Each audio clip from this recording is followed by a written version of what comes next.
You play a woman who is a Southern Baptist choir mistress, landing in a hotbed of drag queens.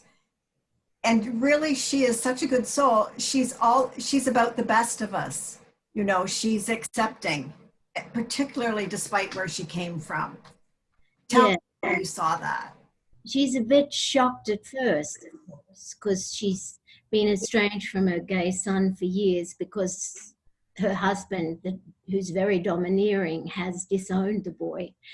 And I think she's had a broken heart for years while the estrangement lasted. And then, of course, she's suddenly thrust into that world without doing any spoilers.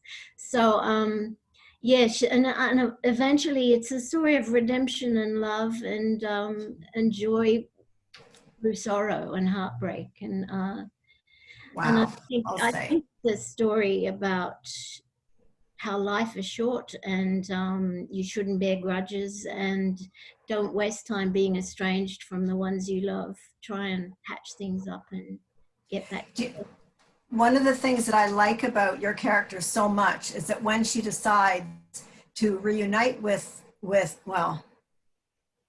his world, I guess, you're all in. She's all in. She defies her husband, which is very brave, and just does it. And she finds this incredible power. I mean, she's able to very sweetly defend herself, well, occasionally with a gun, but to defend herself. Very Texas. That's very Texas, having a gun in her handbag. Yeah. Yeah. Yeah, that was pretty funny. But, you know, she's able to defend herself with charm and wit. And she says things like, I don't storm out, I flounce, you know, done. You can see what a gem of a person she is. You must have liked her a lot. I just find her very appealing.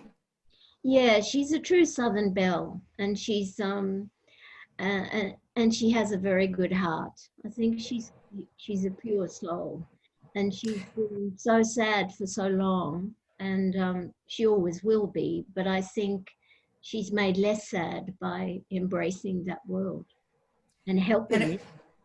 And embracing that world, I think she finds a place that she feels so good in. Yeah, I think that's true. And you know, your own Thom Fitzgerald, who directed the film, I fell in love with him completely. Isn't he great? Yeah. He shot it in Halifax, Nova Scotia, his hometown, mainly because our budget wouldn't allow filming in San Francisco. So most of those young actors are Canadians. Yes, I was pleased to see that. And had never been in drag before, and so convincing. What? That's true. The only true drag artist in the show was Jacki Weaver. Right. Yeah. Dusty Muffins. Also Chris Noir, who also served as a makeup artist on the show. She's a drag artist. She's from Halifax. But all those other young drag queens were just young Canadian actors. That's amazing. I think you have Thom Fitzgerald to thank for that. He's usually an auteur. He writes his own films, and they usually have a gay theme. But this was written by Brad Hennick, who is from Texas and now lives in San Francisco. So I think he's probably biographical work in there. But yeah, I fell in love with Thom Fitzgerald. I think I was hoping that this would get a showing at the Toronto Film Festival. You know, if it. Yeah, it's sad. It's shrunk considerably this year.